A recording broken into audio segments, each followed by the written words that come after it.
أشهد أن لا إله إلا الله وحده لا شريك له وأشهد أن محمدا عبده ورسوله أما بعد فأعوذ بالله من الشيطان الرجيم بسم الله الرحمن الرحيم الحمد لله رب العالمين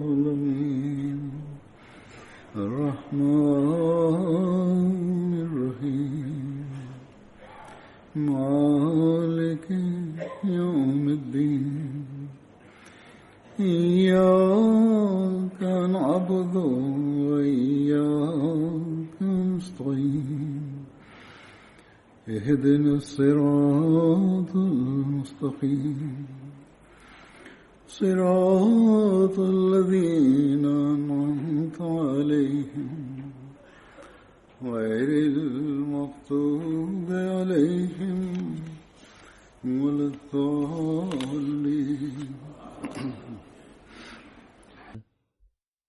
Saya akan menyampaikan perihal sahabat Badar. Namun sebelum itu, dalam kesempatan Ijtima Ansarullah ini, saya ingin sampaikan bahwa para sahabat Rasulullah yang diantaranya termasuk sahabat Ansar dan Muhajirin juga,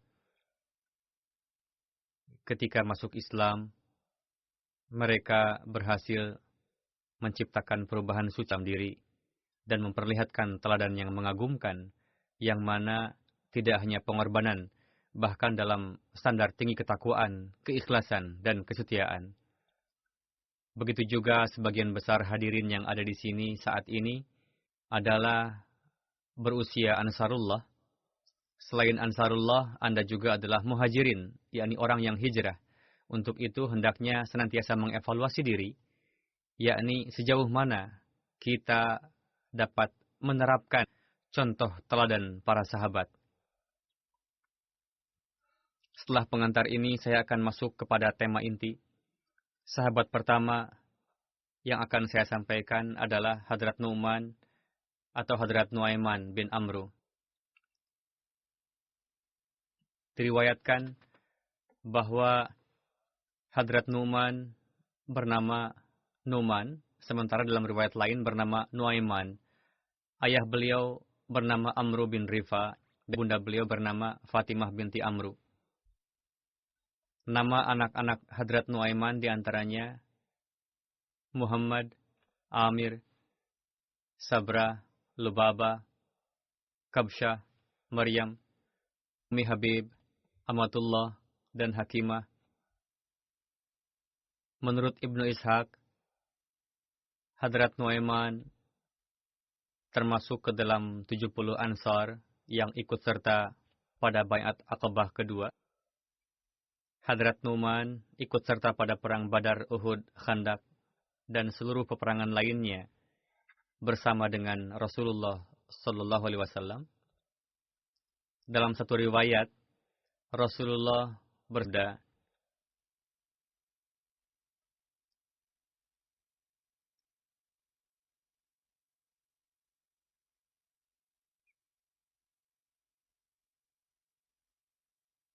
"Jangan katakan sesuatu pada Nuaiman kecuali kebaikan, karena ia mencintai Allah dan Rasul-Nya." Beliau wafat pada masa kekuasaan Hadrat Amir Muawiyah tahun 60 Hijri.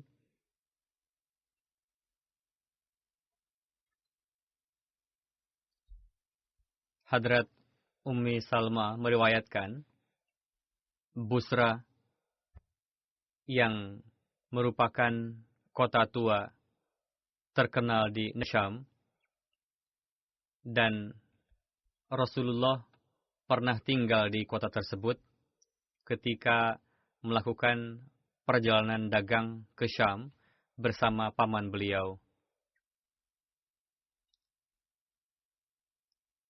Begitu juga ketika Rasulullah membawa barang dagangan Hadrat Khadijah ke Syam, saat itu juga beliau tinggal di sana. Dalam perjalanan tersebut ikut serta juga budak beliau Hadrat Khadijah bernama Maisarah. Ketika Hadrat Abu Bakar pergi ke tempat tersebut untuk berdagang, setahun sebelum kewafatan Rasulullah, disertai oleh Nuaiman dan Suaibat bin Harmalah. Mereka berdua ikut juga dalam Perang Badar. Nuaiman ditugaskan untuk mengurusi perbekalan dalam perjalanan tersebut. Dalam perjalanan tersebut dikisahkan ketika kawan beliau bergurau dengan menjual beliau kepada suatu kaum. Dan kisah ini pernah saya sampaikan juga ketika menjelaskan perihal Hadrat Suaibat. Namun akan saya sampaikan lagi secara singkat. Kawan beliau bernama Hadrat Suaibat adalah seorang yang suka bercanda.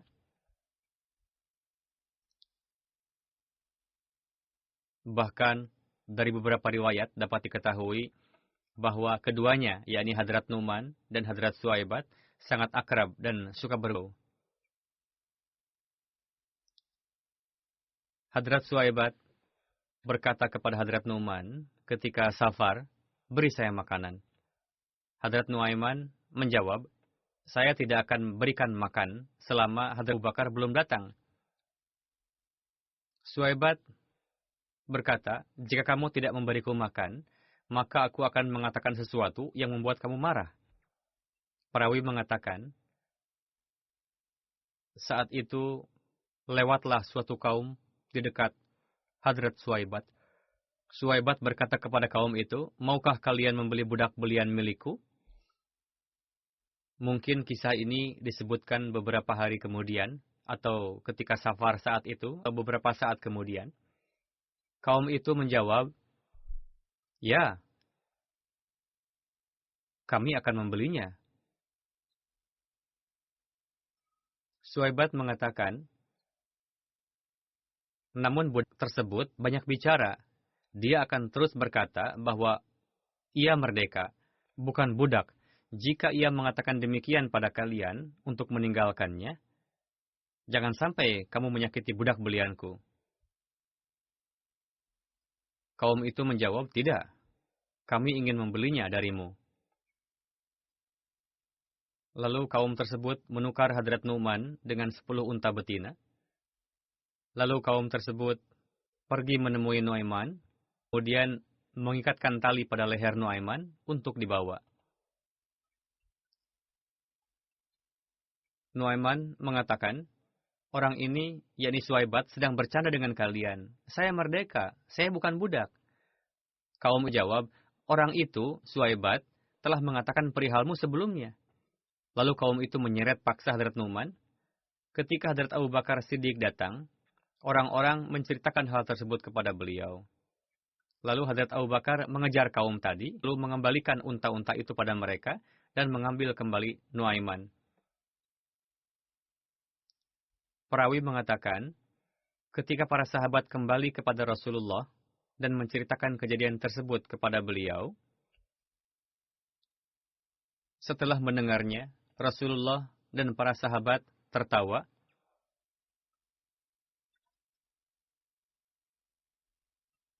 Dan bahkan kisah tersebut menjadi kisah lucu sampai setahun lamanya. Dalam beberapa buku, riwayat tersebut dijumpai dengan sedikit perbedaan, yakni yang menjual bukanlah Hadrat Suaibat, melainkan Hadrat Nu'man.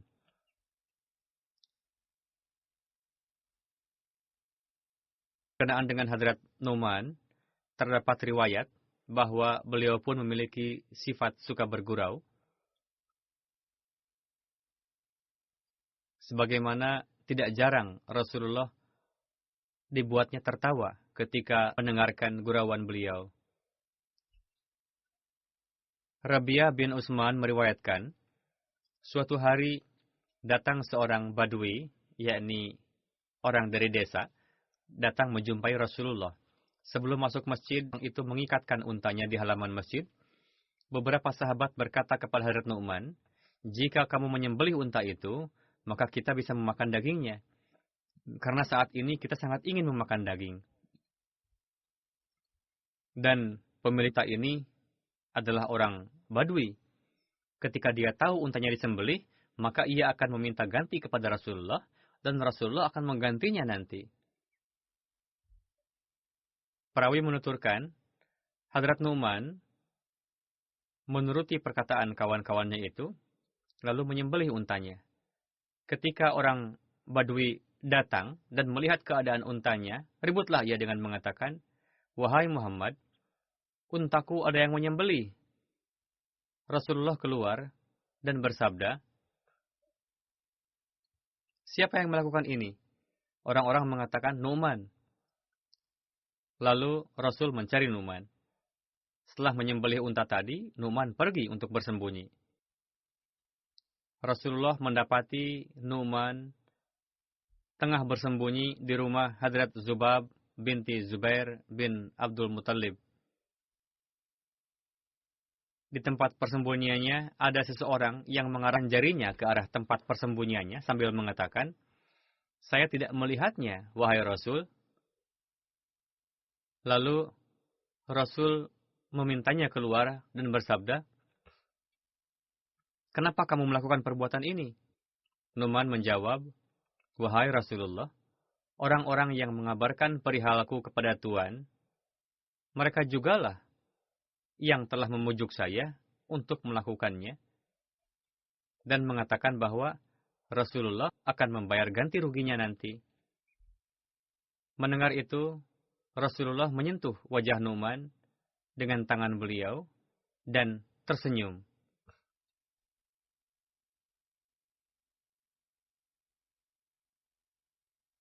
Lalu Rasul membayar ganti rugi kepada pemilik unta. Dalam menjelaskan mengenai Hadrat Nu'man, Zubair bin Bukar menulis dalam kitabnya Al-Fuqaha wal Mazahib bahwa kapanpun ada pedagang yang datang ke Madinah, Hadrat Nu'man selalu membelinya, lalu mempersembahkannya kepada Rasulullah dan berkata,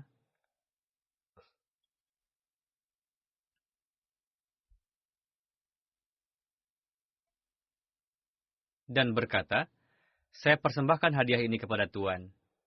Ketika pedagang itu mendatangi Nu'man untuk membayar barang beliannya itu, Nu'man mengajar dagang tersebut kepada Rasulullah, lalu berkata,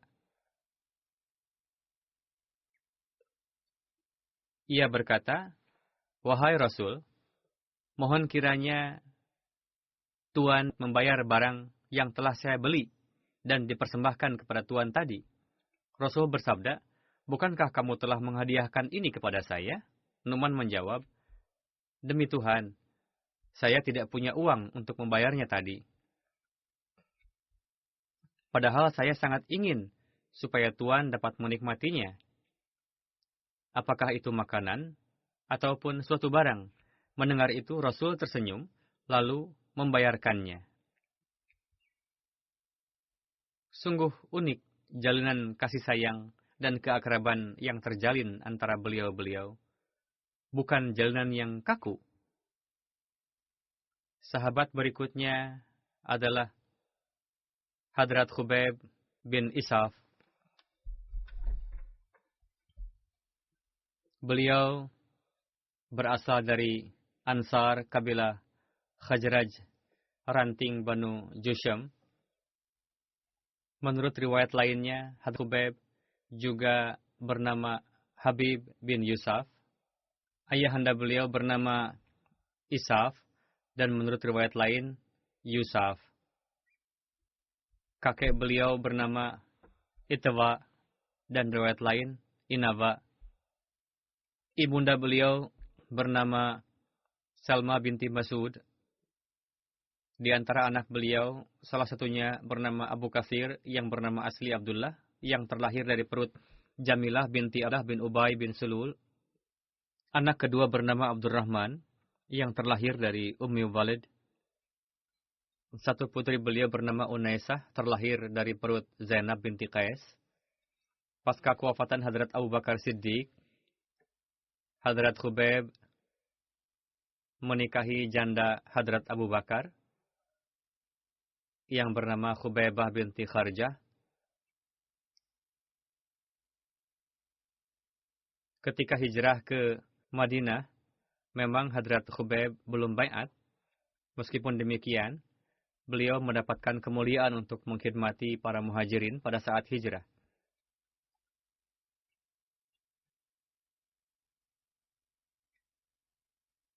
Hadrat Talha bin Abdullah dan Hadrat Suhaib bin Sinan tinggal di rumah beliau. Berdasarkan riwayat lain, Hadrat Talha tinggal di rumah Hadrat Asad bin Durarah. Begitu juga Hadrat Abu Bakar Siddiq ketika hijrah ke Madinah. Menurut satu riwayat, beliau tinggal di Kaba, di daerah Sana'a, di tempatnya Khubaib. Suna adalah nama sebuah tempat ke arah Madinah, perkampungan di dataran tinggi yang biasa ditempati oleh Bani Haris.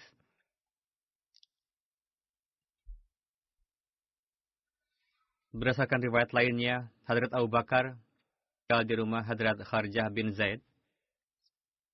Selain perang Badar, beliau juga ikut serta pada perang Uhud, Khandak, dan peperangan lainnya bersama dengan Rasulullah. Menurut satu riwayat, Khubaib tinggal di Madinah. Namun beliau belum menerima Islam hingga tiba saatnya Rasulullah berangkat ke perang Badar. Khubaib berjumpa dengan Rasulullah di perjalanan dan baiat ketika itu. Dalam Sahih Muslim dijelaskan mengenai proses baiatnya beliau sebagai berikut. Diriwayatkan oleh istri suci Hadrat Rasulullah, Hadrat Aisyah radhiyallahu anha. Beliau bersabda, ketika Rasulullah sampai di Hurratul Ghabrah, berjarak 3 mil dari Madinah, ketika dalam perjalanan ke Badar, Rasul berjumpa dengan seseorang yang keberaniannya selalu menjadi buah bibir. Ketika sahabat Rasul melihatnya, mereka merasa bahagia. Ketika berjumpa, orang itu berkata kepada Rasulullah, "Saya datang kemari untuk ikut pergi bersama Tuan dan mendapatkan bagian dari harta ghanimah." Rasulullah bersabda, "Apakah kamu beriman kepada Allah dan Rasul-Nya?" Ia menjawab, "Tidak, saya tidak beriman. Saya bukan Muslim." Rasulullah bersabda, "Pulanglah, karena saya tidak akan meminta bantuan dari orang musyrik." Orang itu pergi. Ketika Rasul sampai di Syajarah yang berjarak 6 atau 7 mil dari Zul Halifah, orang itu menjumpai Rasulullah lagi dan berkata seperti sebelumnya.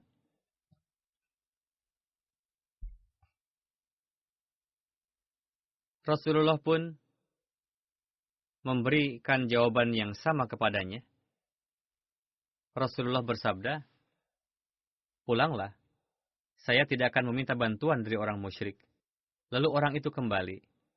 Lalu Rasul sampai di Baida, yang mana berjarak 6 atau 7 mil dari Zul Hulaifah. Zul Hulaifah dan Syajarah berdekatan keduanya. Rasul bersabda kepadanya seperti semula. Rasul bersabda, "Apakah kamu beriman kepada Allah dan Rasul-Nya?"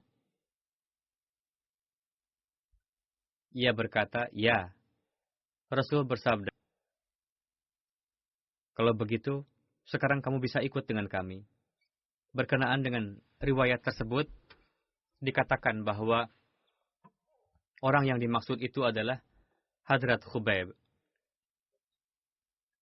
Berkenaan dengan baiatnya dan keikutsertaan Hadrat Khubaib dalam perang Badar, Allamah Nuruddin Halbi menulis dalam kitabnya Siratul Halbiyah bahwa di Madinah ada seorang bernama Hab bin Yusuf, seorang yang tangguh dan pemberani. Itu adalah nama lain dari Hadrat Khubayb. Orang ini berasal dari kabilah Khazraj. Sampai ketika perang Badar, orang ini belum Islam. Namun orang ini bersama dengan kaumnya, Khazraj, dalam corak menangnya peperangan, berangkat ke perang Badar, disertai harapan untuk mendapatkan harta ghanimah. Umat muslim sangat bahagia ketika berangkat dengannya. Namun Rasulullah bersabda padanya, yang akan pergi berperang dengan kami hanya semata-mata yang berada dalam agama kami. Dalam riwayat lain, Rasul bersabda, pula kami tidak akan meminta bantuan kepada orang musyrik. Rasulullah memulangkan Khubayb sebanyak 2 kali. Sementara ketika sampai yang ketiga, Rasul bersabda, apakah engkau beriman kepada Allah dan Rasulnya? Ia menjawab, ya, saya baiat masuk Islam. Lalu dengan gagah berani, ia ikut serta berperang dengan penuh semangat. Dalam Musnad Ahmad bin Hanbal, dijelaskan perihal kisah lengkap baiatnya Hadrat Khubayb.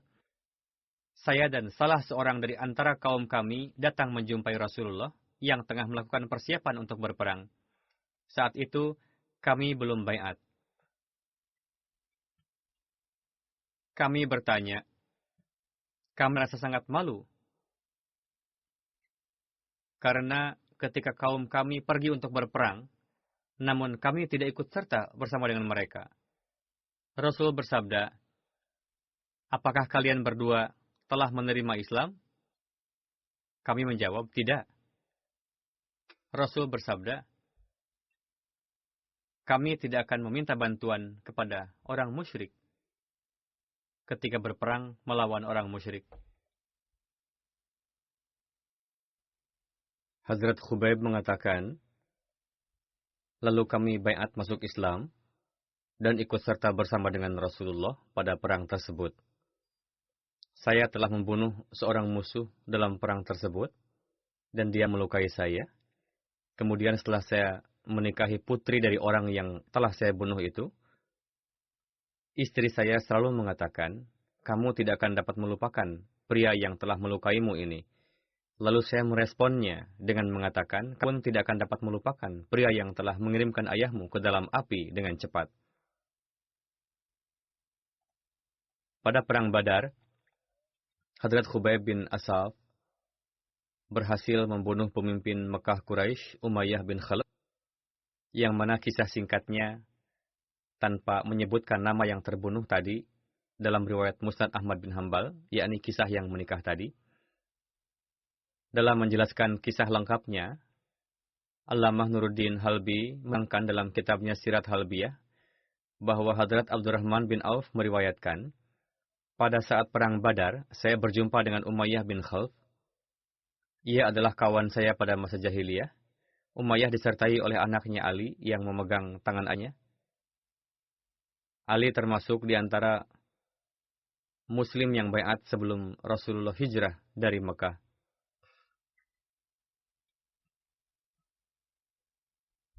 Saat itu kerabat-kerabatnya berusaha untuk mengeluarkan ia dari Islam dan berhasil. Pada akhirnya, mereka terbunuh dalam keadaan kufur. Berkenaan dengan mereka, Allah Ta'ala menurunkan ayat berikut. Innal ladzina tawaffahum malaikatu zalimi anfusihim qalu fima kuntum qalu kunna mustad'afina fil ard.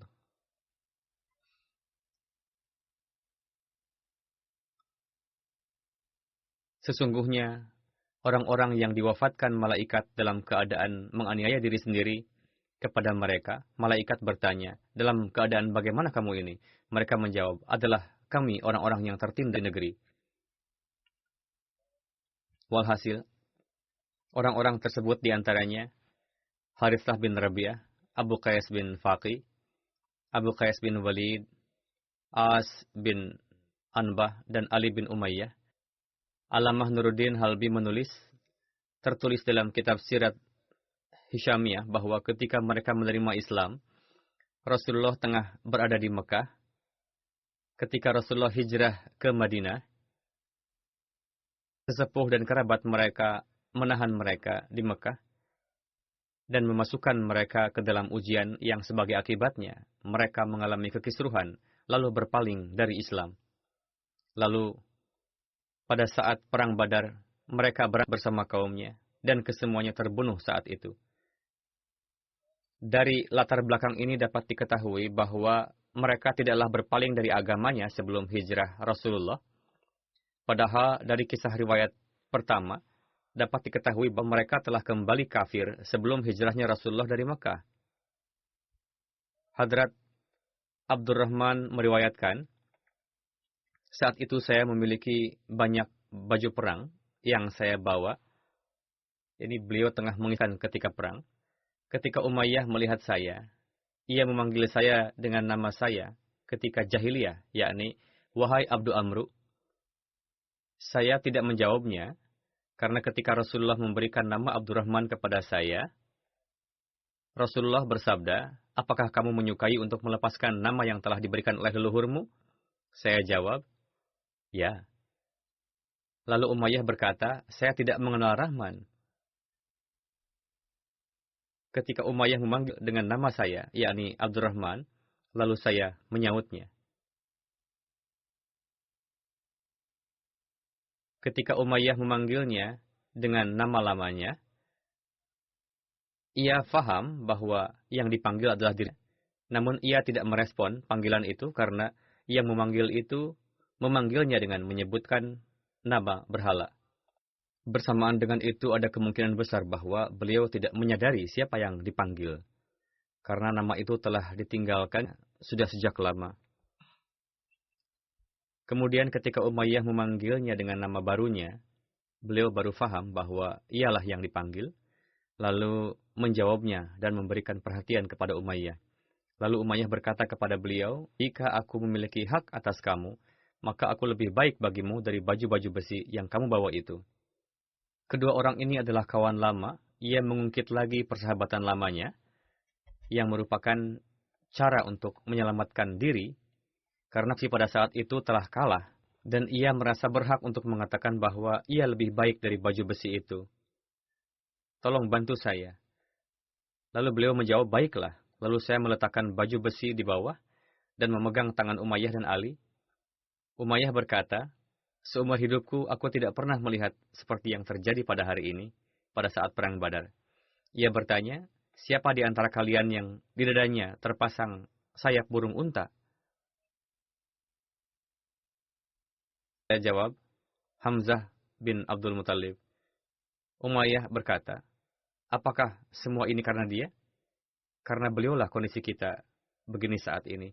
Walhasil, ini adalah perkiraannya. Menurut satu pendapat, bahwa itu dikatakan oleh anaknya Umayyah. Hadrat Abdurrahman bin Auf mengatakan, setelah itu saya membawa kedua orang itu sambil memegang tangan mereka. Tiba-tiba Hadrat Bilal melihat aku tengah bersama dengan Umayyah. Sebelum ini Umayyah selalu menyiksa Hadrat Bilal di Mekah agar mau keluar dari Islam. Ketika melihat Umayyah, Hadrat Bilal berkata, "Pemimpin orang kafir Umayyah ada di sini? Jika ia lolos, maka anggap saja aku tidak selamat." Hadrat Abdurrahman bin Auf berkata, "Kamu berkata demikian berkenaan dengan tawananku?" Hadrat Bilal berkali-kali mengatakan demikian, dan saya pun mengulangi perkataanku juga. Bilal mengatakan, "Jika ia lolos, maka anggap saja aku tidak selamat." Dan aku pun mengulangi perkataanku. Lalu Hadrat Bilal berteriak, "Wahai para penolong Allah, di sini ada pemimpin kafir, Umayyah bin Khalaf.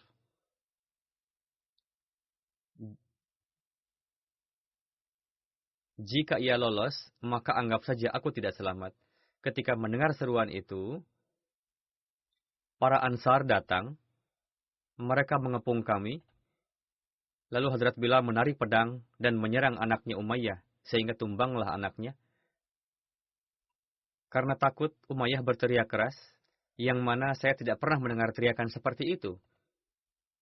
Lalu para Ansar menebas keduanya dengan pedang. Dalam Sahih Bukhari, diceritakan peristiwa terbunuhnya Umayyah, yakni Hadrat Abdurrahman bin Auf, meriwayatkan, saya menulis surat kepada Umar bin Khalaf untuk menjaga harta dan keluarganya di Mekah, yang notabene merupakan Darul Harb, dan sebaliknya saya akan menjaga hartanya yang ada di Madinah. Ketika saya menulis nama saya Abdurrahman, Umayyah berkata, saya tidak kenal Abdurrahman, tuliskan nama pada masa jahiliyah. Lalu saya menuliskan nama saya Abdi Amr. Ketika Umayyah berada dalam peperangan Badar, saya berangkat ke arah pegunungan untuk menjaga orang-orang yang tengah tidur. Jangan sampai musuh menyerang mereka di sana. Tiba-tiba Bilal melihat Umayyah di sana. Lalu Bilal pergi dan berdiri di tengah-tengah orang Ansar dan berkata, dia adalah Umayyah bin Khalaf. Jika ia selamat, berarti aku yang akan selamat. Bilal bersama dengan beberapa orang untuk mengepung kami.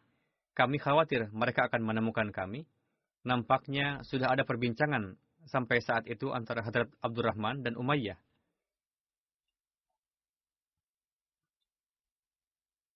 Saya tinggalkan anaknya Umayyah di sana supaya mereka sibuk bertarung dengan anaknya dan kami bisa terus pergi.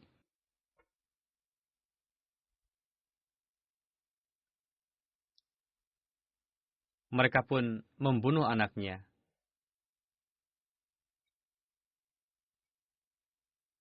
Kemudian mereka terus mengikuti kami karena Umayyah berbadan besar.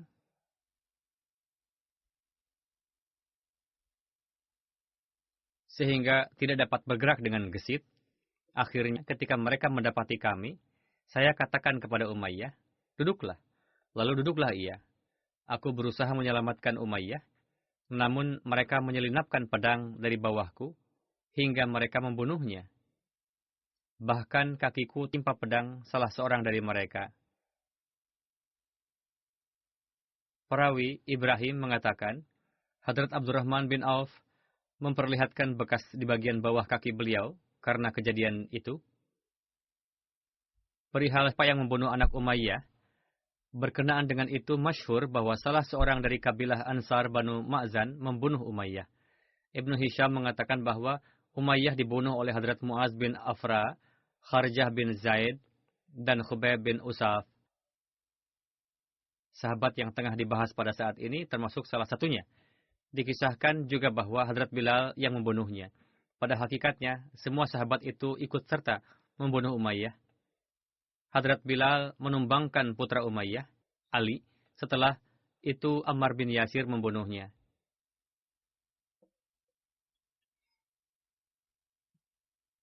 Sebagian peristiwa tidak berkaitan dengan sahabat tersebut secara langsung, namun disebutkan di dalam dan saya sampaikan supaya kita dapat mengenal sejarah.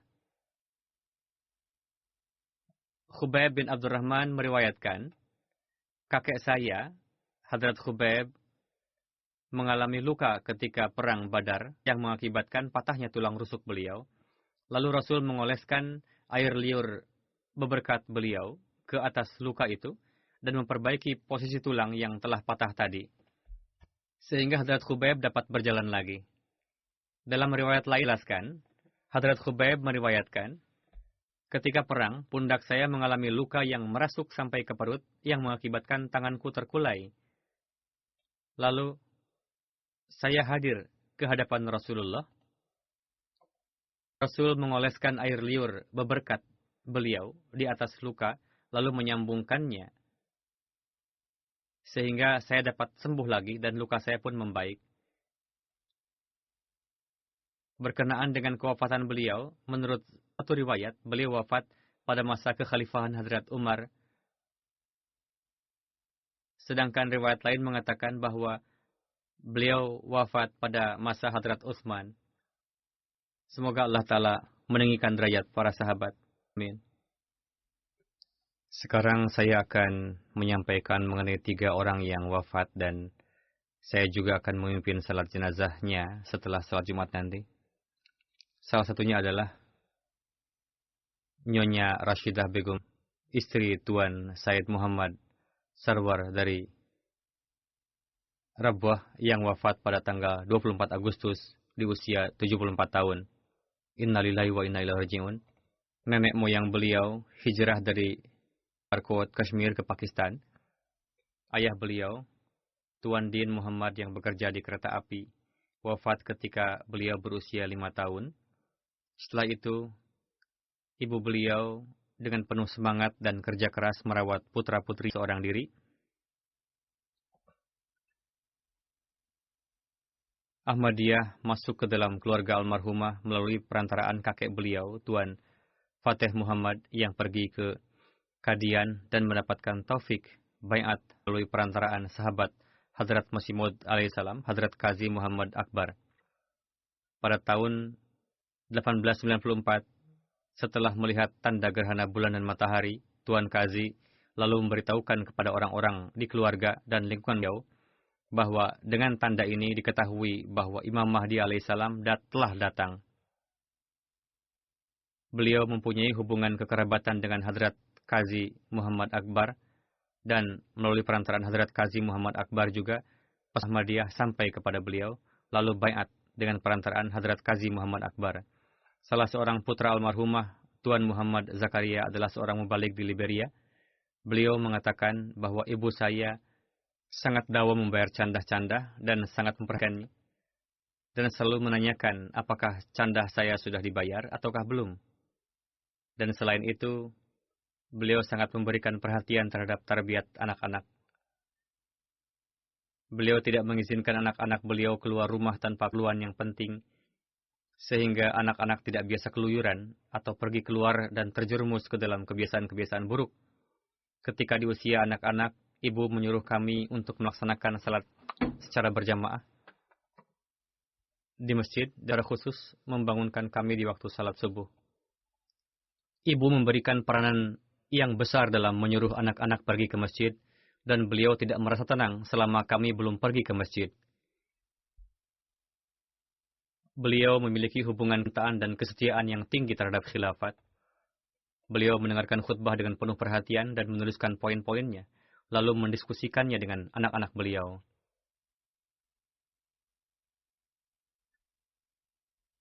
Kemudian,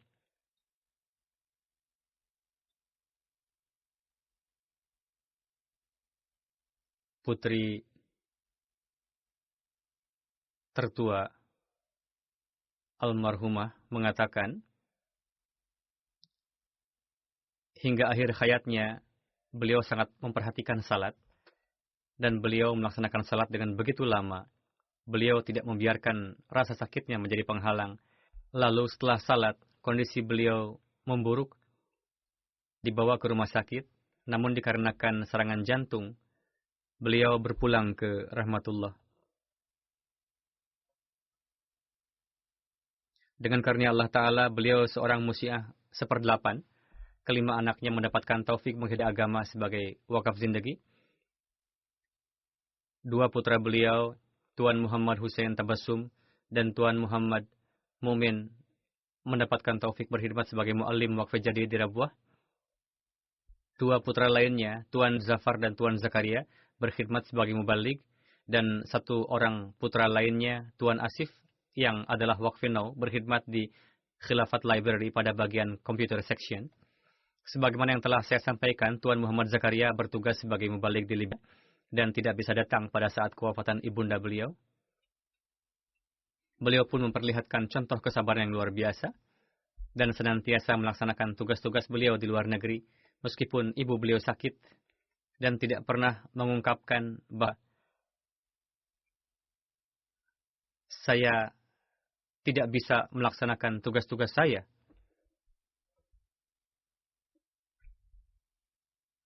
Beliau juga tidak bisa datang ke pemakaman almarhumah ibunda beliau. Semoga Allah Ta'ala menganugerahkan kesabaran dan ketabahan kepada putra-putri almarhumah, khususnya putra beliau yang merupakan mubalik di Liberia dan tidak bisa bertemu dengan almarhumah pada saat kewafatan. Dan semoga Allah Ta'ala menganugerahkan taufik kepada putra-putri almarhumah tersebut untuk dapat meneruskan kebaikan-kebaikan almarhumah. Semoga Allah Ta'ala meninggikan derajat ibunda mereka. Jenazah kedua, Tuan Muhammad Syamsir Khan Sahib, Ketua Jemaat Nadi, Fiji. Beliau juga wafat pada 5 September.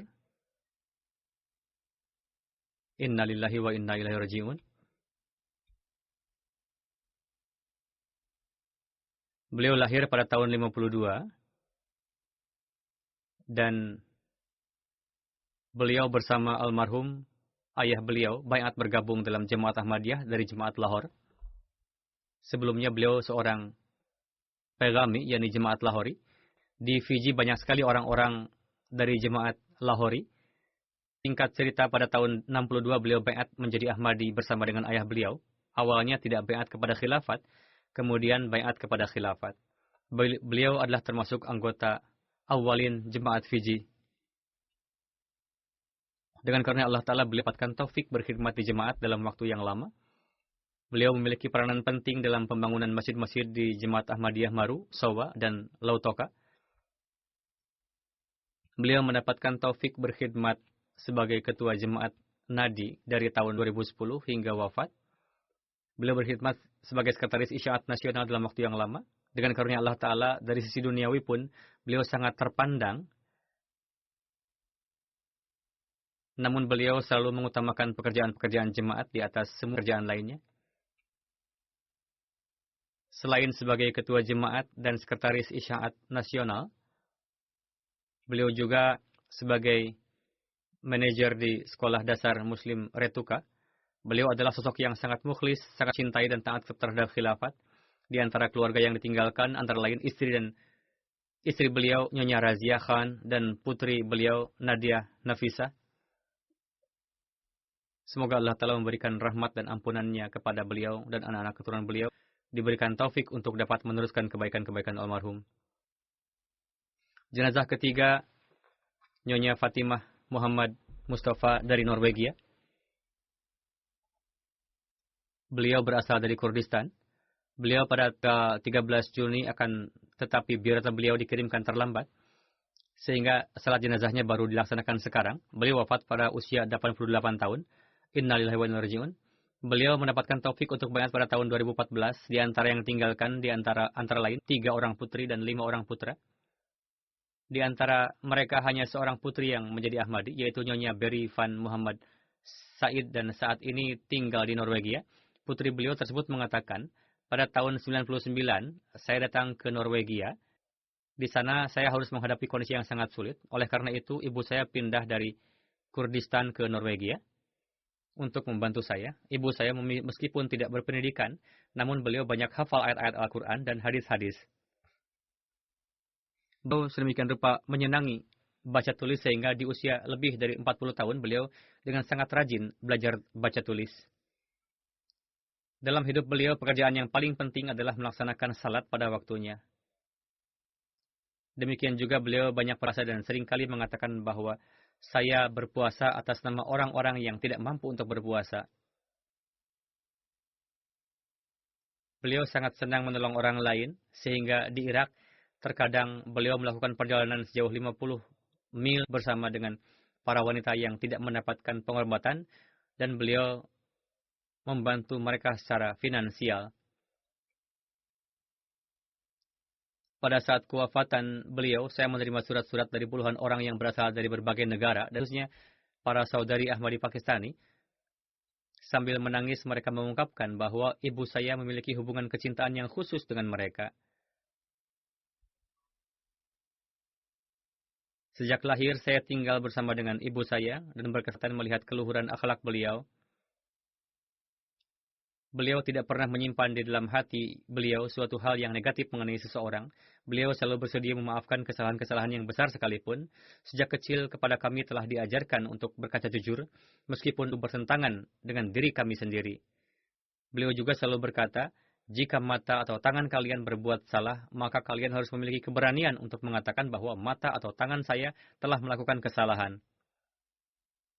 Beliau selalu menemui setiap orang dengan wajah tersebut. Bibir beliau setiap waktu senantiasa basah dengan doa-doa. Beliau mencintai Allah Ta'ala dan Nabi yang mulia Sallallahu Alaihi Wasallam dan mengatakan bahwa mungkin inilah sebabnya Allah Ta'ala memberikan kepada beliau taufik untuk baiat kepada Masihuz Zaman. Saya secara kebetulan menemukan channel MTA, kemudian hilang lagi. Setelah dicari dengan susah payah, tetapi tidak ditemukan hingga bertahun-tahun. Setelah 3 tahun, suatu hari tahun 2010, channel MTA Al-Arabiyah kembali ditemukan.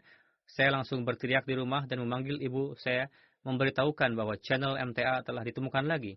Saya telah mencari channel ini selama 3 tahun, lalu saya berkata kepada ibu saya, kemarilah dan simaklah. Orang-orang ini mengatakan bahwa Imam Mahdi dan Masih Maud yang kita tunggu-tunggu telah datang. Dan ayah saya pun memberitahukan hal yang sama. Ibu saya mulai menyaksikan MTA bersama saya. Setelah beberapa hari, ibu saya menceritakan peristiwa ini kepada saudara-saudara saya. Namun mereka mengatakan perkataan-perkataan yang dengan mendengarnya, seketika raut wajah ibu saya berubah. Namun tanpa memperdulikan perkataan mereka, beliau tetap terus menyaksikan MTA. Kemudian ketika beliau pergi ke Kurdistan, perkataan saudara-saudara saya mempengaruhi hati beliau, dan beliau mulai menentang saya. Kemudian beliau datang lagi kepada saya, kedua kalinya, dan mulai melarang saya untuk menyaksikan MTA.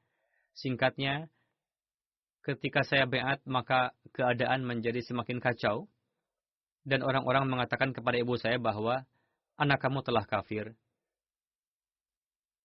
Ketika ibu saya pergi kepada saudara-saudara saya, beliau menjadi menentang saya. Dan ketika kembali kepada saya, beliau menonton MTA lagi. Beliau sangat menyukai kasidah-kasidah Hazrat Masih Maud alaihissalam dan seringkali beliau menangis mendengarkannya. Suatu kali sedang dilantunkan syair Hazrat Masih Maud alaihissalam yang berbunyi, Ya aina faidillahi wal irfi. Maka saya mengatakan kepada beliau, apakah orang yang menulis syair seperti ini bisa dikatakan kafir? Dengan sangat marah beliau melihat ke arah saya. Siapa yang telah berbuat zalim mengatakan orang seperti ini kafir?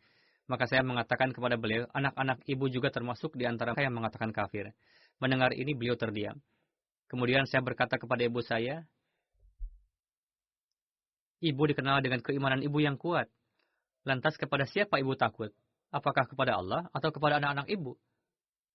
Beliau sangat terang dengan pertanyaan saya, namun tidak menjawabnya.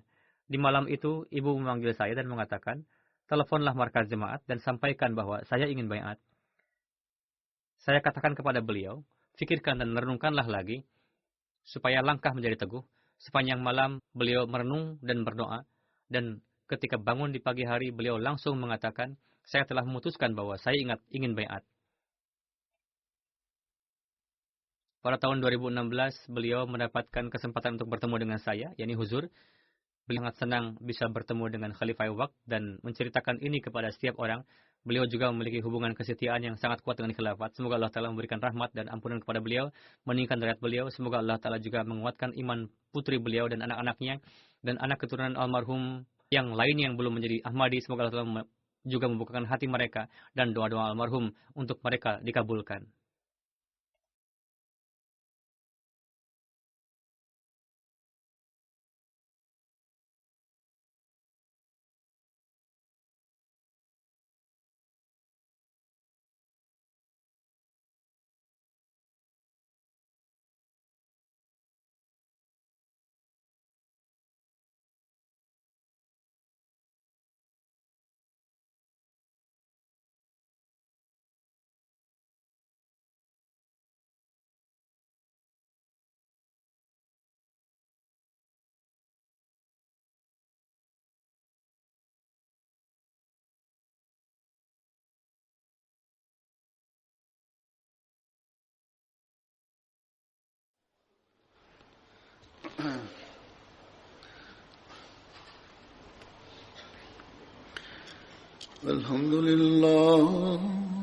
الحمد لله نحمده ونستعينه ونستغفره ونؤمن به ونتوكل عليه ونعوذ بالله من شرور أنفسنا ومن سيئات أعمالنا من يهده الله فلا مضل له ومن يضلل فلا هادي له ونشهد أن لا إله إلا الله ونشهد أن محمدا عبده ورسوله عباد الله رحمكم الله إن الله يأمر بالعدل والإحسان